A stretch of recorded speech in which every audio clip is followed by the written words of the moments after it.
What you're looking at started as a raw Excel dataset. Now it's a fully interactive budget tracker with KPI cards, dynamic charts, interactive filters, navigation buttons, and one-click refresh. After a few rounds of refinement with Claude, I created a master prompt that generated all the VBA required to turn that data into this dashboard. Let me show you exactly how it works. This is the final master prompt. It defines the workbook structure, dashboard layout, chart requirements, and the VBA Claude needs to generate. After providing Claude with the source data and master prompt, it generated two VBA modules, one for the dashboard design and layout, and another one for charts and calculations. Separating them makes the solution much easier to work with. Back in Excel, I pressed Alt F11 to open the VBA editor and imported the first VBA module from the location where I saved Claude's files.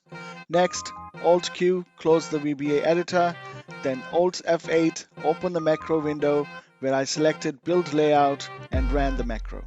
Within seconds, the dashboard framework appeared, including the KPI cards and overall layout. The design was now in place, but the charts and calculations still needed to be generated. To bring the dashboard to life, I repeated the process with the second VBA module, Alt F11, import file to load the second module, Alt Q to close the VBA editor, then Alt F8. This time I selected Build Charts and ran the macro.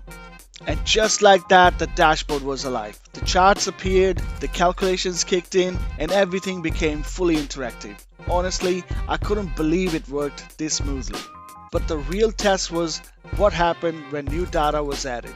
After updating the source sheet, I clicked refresh and watched the KPI cards, charts, and calculations update automatically. That's what makes the dashboard so powerful. Just add new data, refresh, and you're done.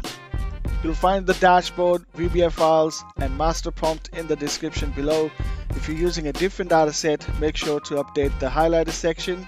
I've also included a second prompt that you can give to Claude along with your file or a screenshot of your data to update those settings automatically.